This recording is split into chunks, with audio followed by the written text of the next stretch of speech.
Hello, everyone. My name is Patrick. I'm data engineer at Hurb, and today I want to present to you the Data Hub implementation journey. So I separated this presentation in four sections, and the first one I want to present to you uh, a little about Hurb. In the second session, I will talk about challenges that we have and why we decided to use DataHub. In the third second, I want to talk about the adoption steps, and at the final, I want to introduce to you how we are today and uh, what plans do you have? Where do you want to come?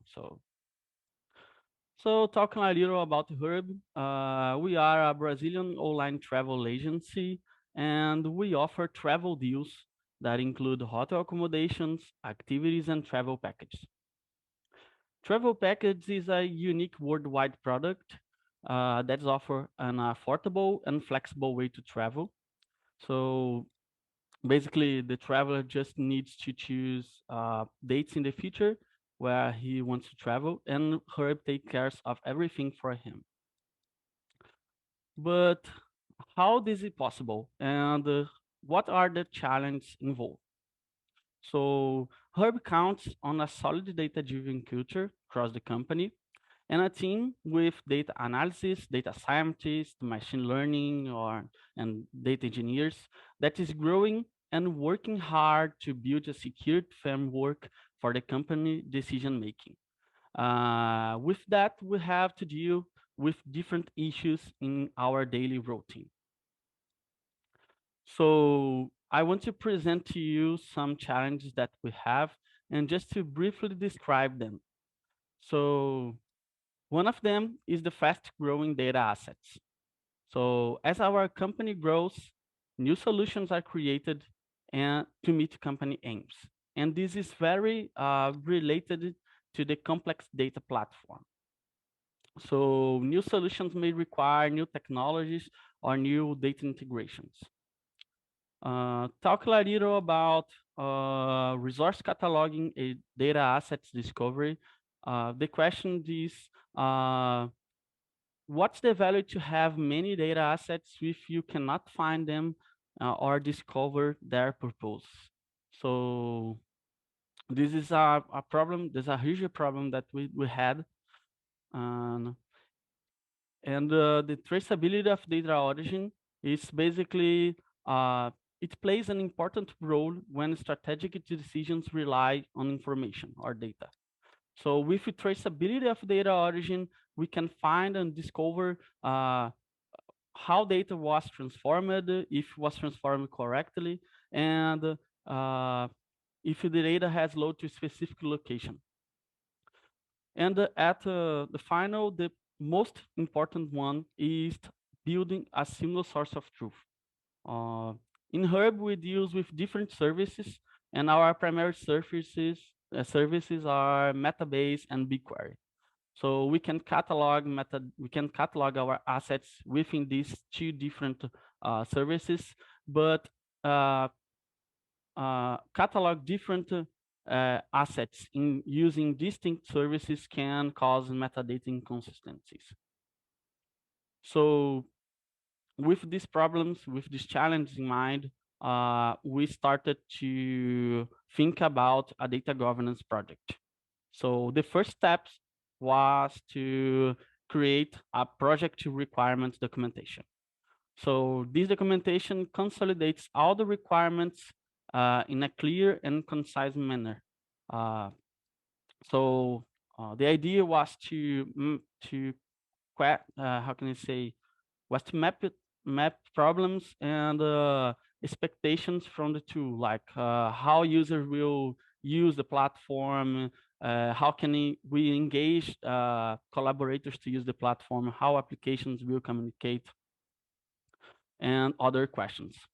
So after we create the document and after we create the requirements document, we started to to search for data catalog tools. So we found DataHub. And why we decided to implement DataHub inside our company. So I can cite four main points that drive our idea to implement DataHub. First of all is the user-friendly interface.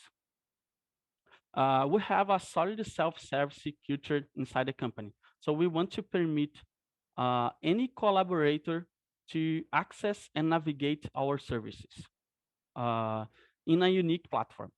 So the collaborator can find assets they want and build analysis that can help him in his daily routine. Another point is the active and receptive community.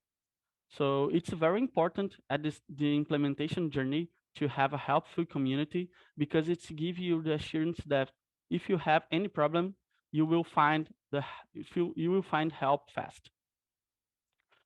Another point is the contribution opportunity. So we have a strong open source culture inside the company, and we want to position ourselves as a solid Brazilian company. And finally, built-in ingestion sources with our primary services, that is Metabase and BigQuery.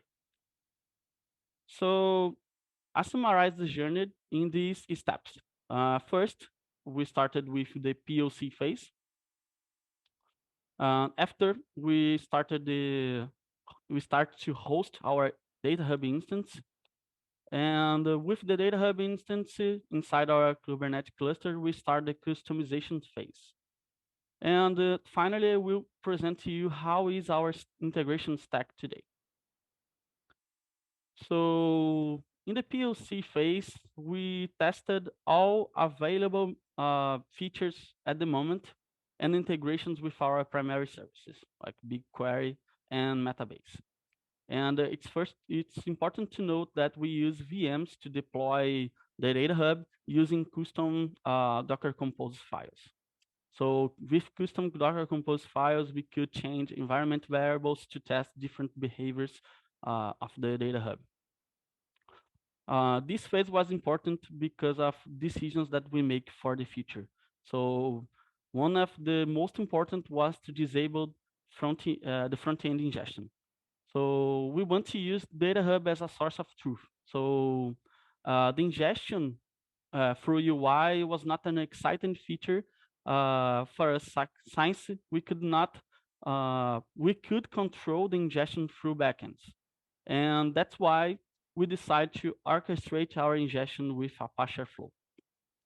So to use Airflow as our ingestion orchestrated, we separate the dependencies with Kubernetes pod operator.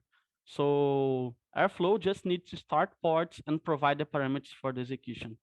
For that, we create a deck factory that gather different ingestion recipes and builds the ingestions. Okay, so talking about the Kubernetes deployment phase, we faced with some issues like in development experience. How can I say? Managing environment variables across multiple deployments and multiple values files is costly. So all through, we know subcharts are recommended as good practice. We decided to refactor DataHub community charm into a flattened version. Besides, we started to test the usage of config maps in separated scopes to manage environment variables through different applications. So this was the most important decisions. And one thing that is important to note, we are planning to open source our Helm chart in the future. I think this year. Talking about the customization phase. We know that I already have an Airflow integration with DataHub, but we had problems with the dependencies. So we decided to implement a new integration in our side based on the community integrations and use a new concept of Airflow that is dataset objects. So data engineers can enrich metadata during Airflow DAGs development. With this integration, we can not only take advantage of triggering the execution of DAGs by changes in datasets, but we can automatically build lineage with lineage backend. So this integration is helping us to build our complete life cycle of data assets. Okay, so how is our stack today? I I created this diagram to show the integrations that we have today, and I forgot to talk about Anomaly. Anomaly is a data quality platform that we use to build our data validations. So Airflow manages all the ingestion into DataHub, and with this integration, we can uh, we can we have the visibility or quality control from source to destiny. And one thing that's very important that we are frequently using the impact analysis feature to see who is impacted with some change or data issue that Anomaly finds. And talking about our roadmap, uh, one important thing that we are currently working in is customizing our front end. So we find that it's very important to use the company visual identity, and this will help employees to identify with the tool and increase engagement. And this is very important because we want to adopt DataHub, or so-called Data Hub internally, as a data product for the company. And other things that we are planning to do is customize the metadata model to include APIs and metric entities. Uh, Most part of our data sources are APIs, and now we are working to build our semantic layer. So these two entities will be very important for us. Another thing is to integrate our machine learning models and services in our stack. So it will help us to build our full data lineage from source to services that are using. And finally, we want to use the actions framework. The actions framework will help us to build an audit log history of users' actions and build dashboards to follow platform evolution and engagement. Uh, we are currently using Kibana with Elasticsearch to build a KPIs dashboard, but we are planning to ingest this metadata to BigQuery to use our primary analytics services that is Metabase. So that is what I plan to present to you today. If you have any question, feel free to contact me. Thank you all.